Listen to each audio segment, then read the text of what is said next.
let's take the plane to do the groceries.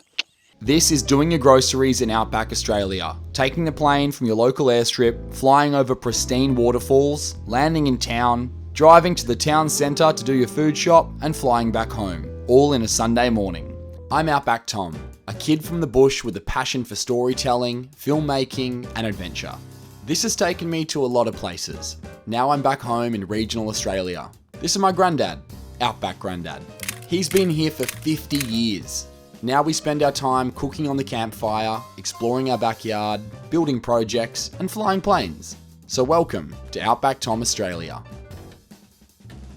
Welcome to a lovely Sunday morning in Outback Australia. Grandad is hanging out the washing, and I'm making my second cup of coffee to take in the plane.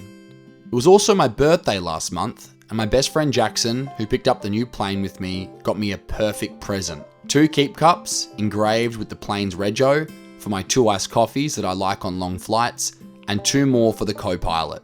How cool is that? I've been flying a lot between Kununurra and Darwin in the Northern Territory, which is about an hour and 40-minute flight. And the final present Jackson got me is this epic cooler as well, which fits perfectly between the pilot and the co-pilot seat. The great thing about today's flight is that it's only 15 minutes, so there's not much prep that goes into it. Now, after filming this shot, I dropped and broke my camera that I use to film these videos, so expect a slight quality change in 3, 2, 1. I get Grandad to write down his shopping list, nothing too wild, some beef brisket, pumpkin, rice, biscuits, and a couple of other bits and bobs. And Grandad gives me a lift to the airstrip. We live about 10 minutes from the local aerodrome. We live in a very small regional town at the top of Western Australia in the Kimberley region. And there's no stoplights where I live, so going to the airport is no dramas. But the coolest part is getting this entire airport to myself. There are no other aircrafts here, and it's barely ever used by the pilots. I unlock the plane, get my gear in the back, and start the pre-flight. The irony is that this process can sometimes take longer than today's flight. The first flight of the day always takes the longest, and doing your pre-flight checks is very important. I dip the tanks. We just returned from the Northern Territory, so it was relatively low, a total of 140 litres, which would still be good for 2.5 hours. We do a fuel drain, making sure no water got into the fuel tanks overnight. The last YouTube video received hundreds of comments asking questions about getting my plane license and buying this plane, so I'll also be answering those questions while we do the groceries. I do a quick oil check, and after our Northern Territory adventure, it wants about 1 quarts. Pre-flight check is really important. We're making sure all the control columns are good, nothing's getting jammed, and taking a good thorough look. Now, Kununurra is 36 nautical miles that way. You can basically take off runway 12, and then you just land in Kununurra on runway 12. A straight line for about 15 minutes. I still like to do a flight plan on Oz runways so I can see the QNH, also if there's any traffic in the area, and of course see the weather. I'm very used to this flight. It's only a 15-minute flight, but I'm telling you right now, it beats driving the 100 kilometers.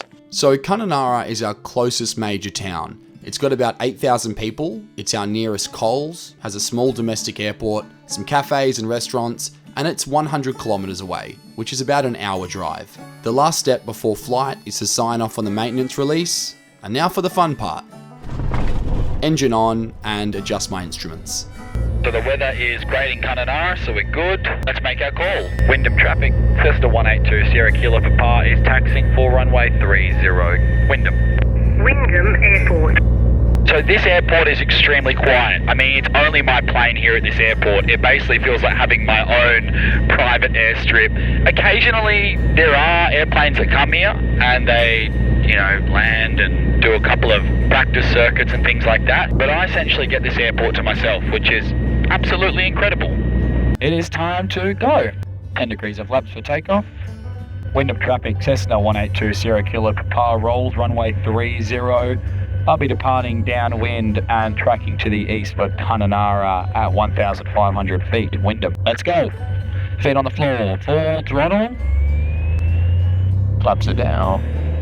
Flying out of this airport is such a great feeling. 55, 60, let's rotate. Oh, she climbs well. This plane just loves to climb. Keeping it a bit low to build up some airspeed. And just watch this thing shoot off. It just rockets off. It's crazy. That climb is amazing. At 75, at 70, that is stunning. You know, there is something so special about being able to hop in your plane on a Sunday by yourself and just go to Kununurra and go do grocery shopping. It's a pretty amazing way to set up for the week, essentially. Amazing. Approaching 1,000 feet. So as you can see here, it's just over 15 minutes till we land, and the landscape in the East Kimberley is next level. Before you know it, it's time to make our inbound call. Kununurra traffic, Cessna 182 Sierra Kilo Papa is 20 miles to the west, currently at 1,700 feet. Inbound, looking to join downwind at runway 30. ETA is 15, Kununurra. Coming into Kununurra is one of the most stunning roads, and there's this amazing waterfall just down to my left. Wow, that is amazing. Oh my goodness, that waterfall. And you kind of just wish you had a helicopter so you could just go and land down there and have a swim. So we've been going for about 10 minutes. We've got 5 minutes left. I can actually see the airport up in front of me. There's a helicopter in the circuit, which is fine. We're going to join downwind runway 30. Helicopters work on parallel runways. So I'm pretty cruisy, honestly. I'm happy to give them right away. It's a student training, and I like flying, so I'm not too conservative when it comes to things like fuel. And I'm sure eventually I will start to get it when I realise how much the fuel's rack up. Alrighty, cool. Let's do this. Flaps going down 10 degrees. And starting turn. Let's bring that power out. And turning final. No, traffic Cessna 182 Sierra Kilo Papa is turn final, runway 30, clear to stop. 20 degrees flaps.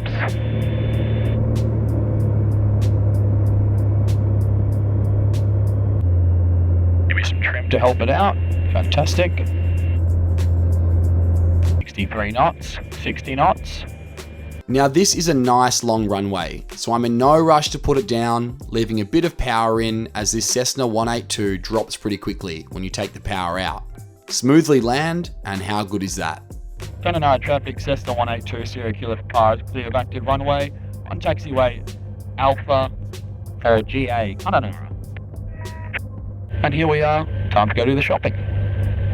Power off at the Bowser, and let's top it up with fuel. This is definitely not my favorite job when it comes to flying, but given this is my closest Bowser, I'll fill it right up.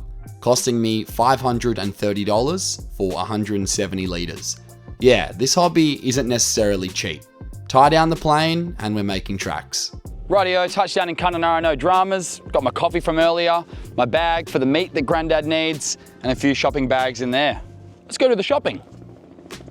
It's pretty epic having your car parked at the airport and being able to just fly in and drive off. Kununurra is small, and the Coles is in the town centre, about a 5-minute drive from the airport. Rightio, let's answer some of those questions from the last video while I do the shopping. Q1, how much did it cost to get your pilot's licence? My licence last year cost me 30,000 Australian dollars and a further $20,000 because my nearest flight training was in Darwin, 1,000 k's away. So I had to pay for flights there, accommodation, and a hire car each time I went there to do my training. But it was $30,000 in flight school fees. Q2, how expensive is it to maintain and store the Cessna? I don't pay fees at my local airport as I'm a private pilot and a resident, but I do pay $50 a night in Broome and roughly $20 in Darwin when I visit, so it's very occasional. The plane needs a service every 100 hours. I'm yet to do it as I haven't owned the plane for long, but I expect it to cost roughly $3,000, but that varies as things need replacing. I've owned the plane for about a month and I've flown roughly 10 hours a week, but this will eventually slow down. Q3, is there any specific reason you went for a private pilot license and not just a recreational pilot license with a NAV endorsement? So a private license allows you to fly aircrafts with a max takeoff weight of 5,700 kilograms. The rec only allows 1,500 kilos.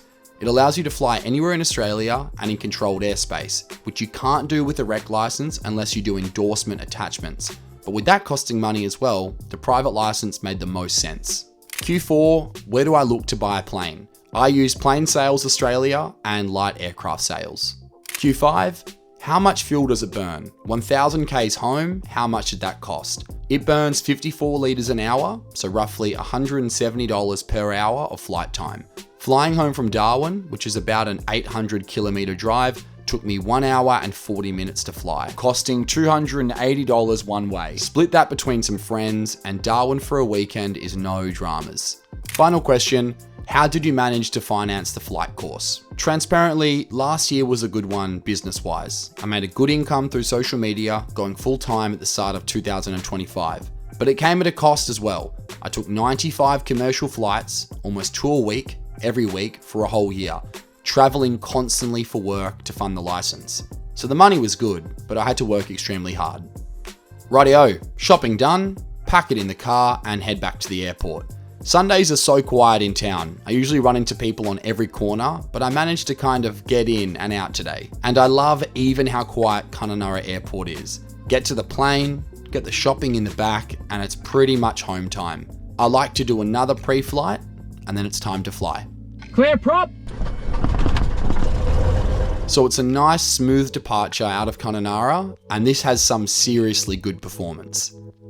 And I was thinking, once we get over these ranges, why don't we do some low-level flight on the way home? It's been raining non-stop lately, so the landscape is absolutely stunning, and it gives you an idea of just how much rain there's been in the last few weeks. What an incredible afternoon. Low-level flight home, we've got the groceries and the scenery is so good. We're at about 600 feet, we'll climb back up and start our approach into Wyndham.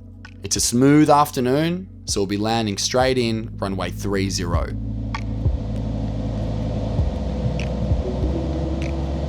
70 knots. 65. Let's flare out. And I really tried my best for a super smooth landing. I floated down for a bit, but I was happy with the touchdown, holding the nose wheel up for as long as possible. Not too bad. Not too bad, to be honest. I taxi back to the parking bay, and it's been a very successful Sunday. I do the pack down and give Grandad a call. Do you reckon you'd come grab me from the airport, please? Righty, I'll be there in a tick. Rightio, see you soon. And that's taking the plane to do the groceries. Thanks so much for watching. If you've got any questions, you can let me know in the comments below.